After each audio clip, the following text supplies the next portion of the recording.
Over the years, a lot of actions and features in Final Fantasy XIV have been removed or replaced in some way or another. Let's cut to the chase. What if some of these things were added back into the game suddenly in the current game's landscape? And more importantly, how cursed would it be? I've picked out 4 actions and features to look into for this exact purpose, and I hope you find it hilarious. I would also love to hear your ideas of how cursed some old features being re-added to the game would look in the comments. But with that, let's get to it. Number 1. Mana Shift. In Stormblood, cross-class actions were replaced with role actions. Each role had around 10 role actions to pick from and could pick up to 5. Among the mage options were Addle, which at the time only reduced magic damage by reducing intelligence and mind, Swift Cast, Sure Cast, Lucid Dreaming, and more. Among the options, we would also find Mana Shift, which was a 2-minute cooldown that allowed the mage to pass 20% of their total MP to someone else. Relatively simple. With Shadowbringers, this action was removed and notably, healer MP management was shifted around a bit to compensate. Which is to say, yes, the intended target of Mana Shift was your healer, partly because there was a very real possibility the healer actually needed it, but also because most possible targets simply didn't care or couldn't benefit. Paladins were unlikely to desire the MP for 1 or 2 extra Holy Spirits. Dark Knight's Dark Side effect was a toggle that made them do 20% more damage and also enabled all of their evil dark magic, including, indeed, Dark Mind. But in Stormblood, the cost of having Dark Side active was that it prevented you from receiving MP from any sources aside from your own actions, like Siphon Strike or Blood Weapon. Activating Dark Side also cost some MP. But, long story short, the Dark Knight would need to toggle off Dark Side to even be capable of receiving Mana Shift, and then would have to reactivate Dark Side at a cost, so outside of rather specific circumstances, Dark Knights didn't care either.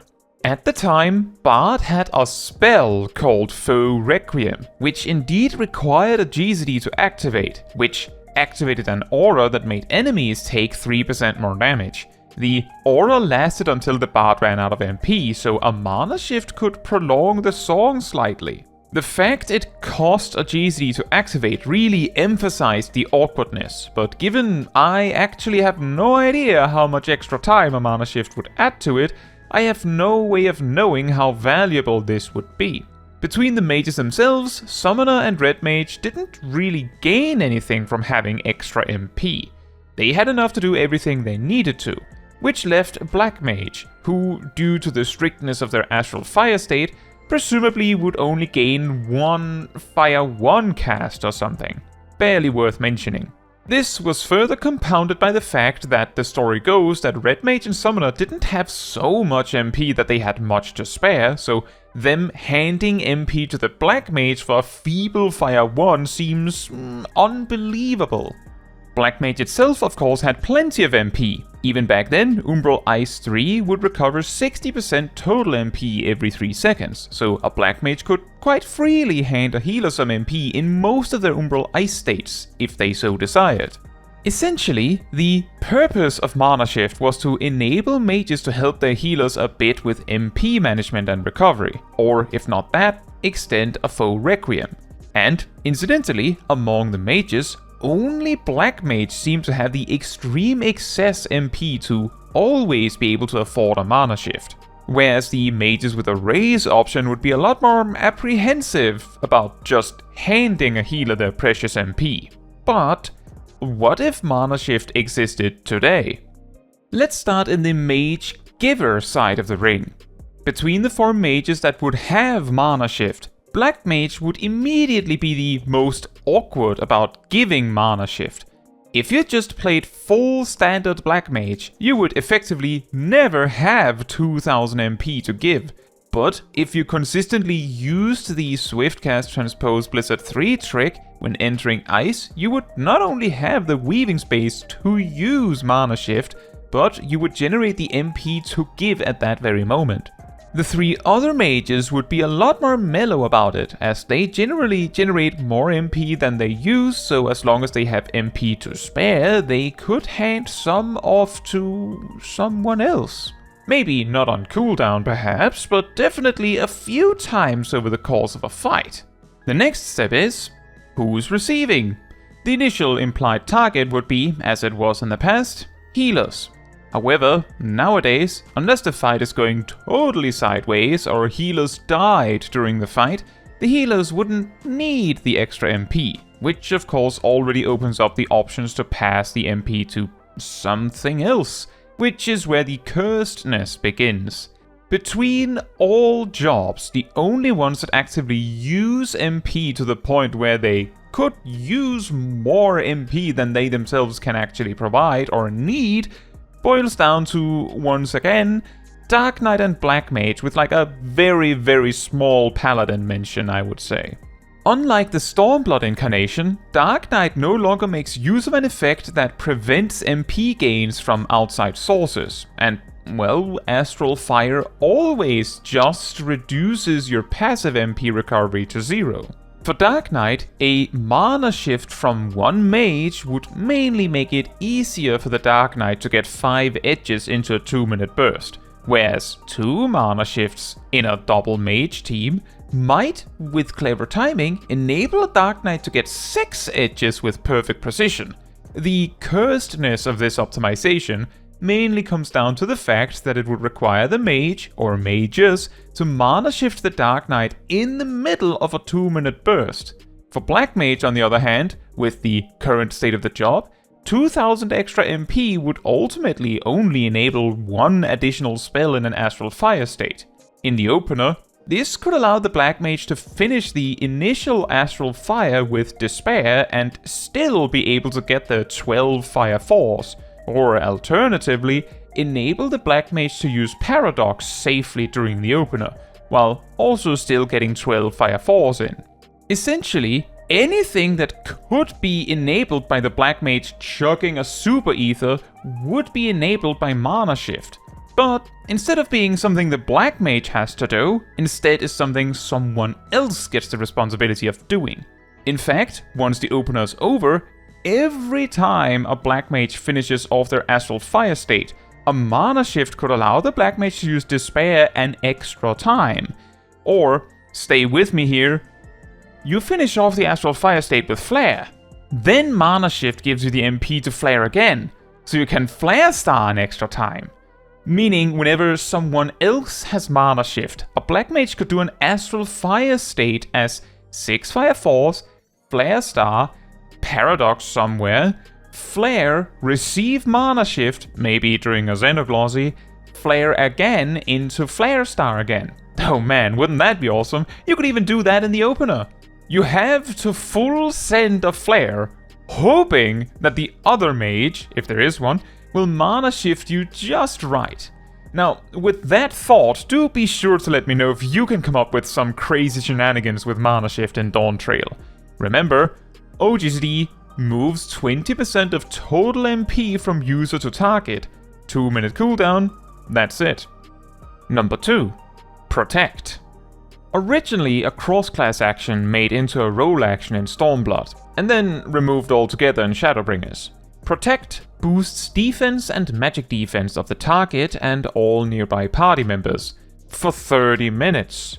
Or until you die, whichever comes first. The fact Protect had a 3-second cast time made it a very common occurrence that if your party was very excited to get going, that someone was going to not get hit.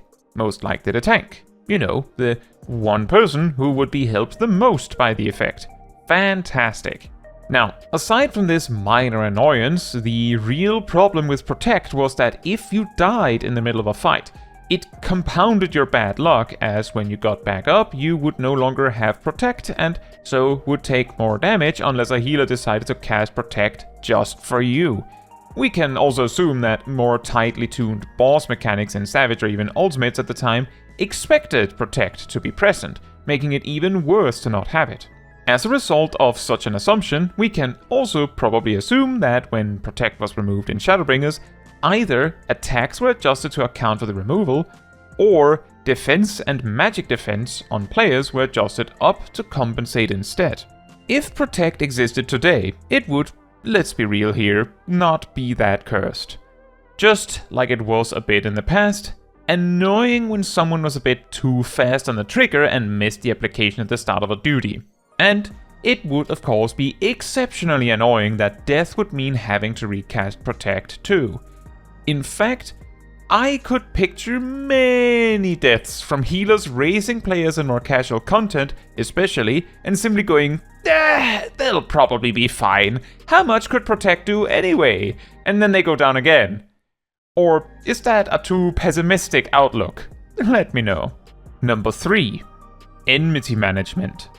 This would of course include everything related to it. This means tanks go back to having tank stances that triple their enmity generation instead of 10 times, and also reduce damage output by about 20%. Although they already have this currently, so that would of course be put into the tank stance instead again.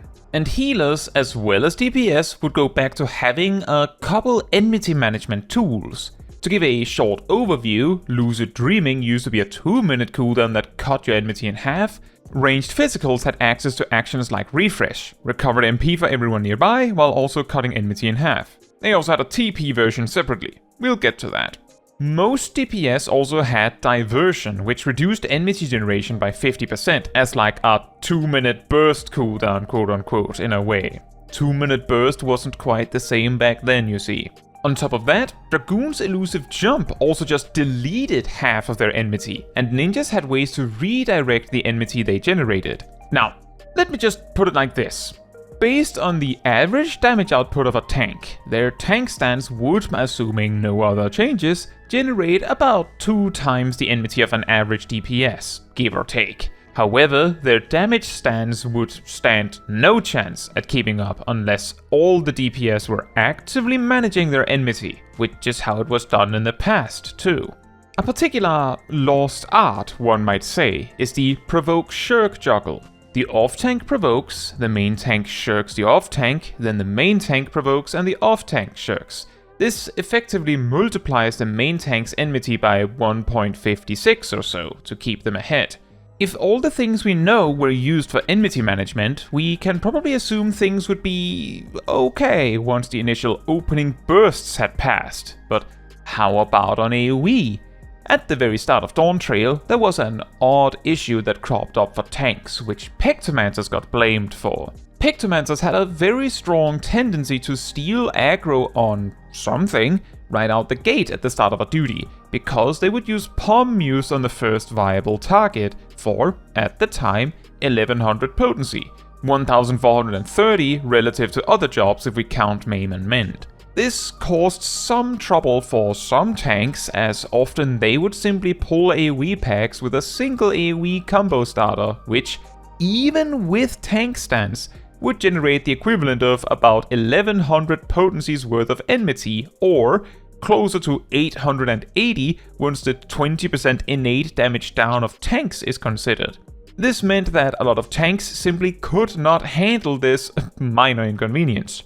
However, this problem sort of went away on its own when an early update in Dawntrail added a 2 times multiplier to enmity from the AoE combos, which would make this closer to 1760 potency worth of enmity, removing the problem. The reason I presented it like this, as if it's some sort of weirdly sudden problem, is that this was also a minor inconvenience here and there with summoners back in Endwalker. It just didn't happen nearly as frequently. But the point here is that with a much lower enmity multiplier, DPS would actually have to be really careful on AoE pulls and think about what they're attacking and how much enmity they generate. I wonder if this would make big AoE pulls scarier or just more interesting. What do you think? And finally, speaking of awkward AoE pulls, number 4, TP. Before Shadowbringers, all jobs, in addition to an HP and MP bar, also had a TP, tactical points, bar. This bar capped at 1000 and recovered by 60 every 3 seconds while in combat, 100 while not in combat. This resource was exclusively used on physical actions by Stormblood, and regular single-target rotation stuff generally cost approximately 60 or maybe slightly more TP per 3 seconds worth of upkeep, like 40 to 50 TP for a 2-second GZD on Monk, or 50 to 60 for 2.5 second GZD on a Paladin, things like that. You would very slowly drop in TP over the course of a fight, but had a few options to recover it, so it wouldn't be an issue. Certain situational actions would cost more. For example, a Paladin's Shield Bash would cost closer to, say, 100 or 120 TP, as some sort of limiter on these kinds of actions. Dots, like Demolish, also tended to be more expensive, but again, largely speaking, didn't make a big difference. However, on AoE, TP was the limiting factor. For effectively all physical jobs, their AoE filler attack cost around 110 TP per use, so if you just turbo spammed it, you would get around 10, okay, maybe 12, 15, considering regeneration, uses before you tired out completely, and wouldn't really be able to afford to maintain your single target rotation properly either. This kind of limitation is also almost certainly why most physical jobs didn't have that many AoE buttons back then, as what was the point? Why would Warrior need a 1-2 combo when Overpower was all they required to tire out anyway? That kind of idea. In Dawntrail, a 10 GZD limitation on your AoE filler probably doesn't sound particularly intimidating either, since most of the time an AoE pull takes around 30 seconds from reaching the destination to clearing the pack, typically less on the 2-minute burst pulls, so it would probably be fine. The thing that would make this really cursed or just really annoying is more the fact that as you only recover 100 TP every 3 seconds while not in combat, 60 while in combat, if you started AoEing the moment the tank starts pulling, you would dry out early, and on the next pull you would have to just run alongside the pack to even stand a chance of taking the 30 seconds needed to fully recover your TP. Now, doesn't that sound like fun? Yes, physical jobs had various cooldowns to manage TP as well, which could even things out, but the passing glance on the mechanic really could make you think. For example, certain jobs relying on other resources for part of their AoE would be a massive advantage over those that cannot, meaning Paladins and Dark Knights that alternate between magic and physical would probably be capable of continuing for longer than Warrior and Gunbreaker. Possibly. A Samurai using Zen every now and then would probably go on for longer than a Dragoon that does their filler 1-3 AoE combo while sprinkling in other stuff, and so on and so forth. How do you think these kinds of old removed actions and features would interact with modern Final Fantasy XIV? Dawntrail. Would it actually make things more interesting, or would it just be worse? Maybe it leads to more experimentation, which could be better overall. Do let me know in the comments. Now, that is all for this video. Thank you so much for watching. If you would like to support me and my channel more directly, you can become a member like these wonderful people here. You can also alternatively support me through Ko-Fi, link in the description. You can also support the channel by letting the YouTube algorithm know by liking the video, leaving a comment, subscribing, sharing, and hitting the bell to get notified when next I post a video. Fun fact, before Stormblood, Paladins held AoE enmity simply by using a spell called Flash, which did 0 damage, applied a blind if possible, and generated a large amount of enmity. Warriors could cross-class to share in this action too, and sometimes would, simply due to how effective it was at the job, and also the fact it cost MP instead of TP. Paladin did, however, not have Total Eclipse, so they didn't have an option to spend TP for AoE damage at the time.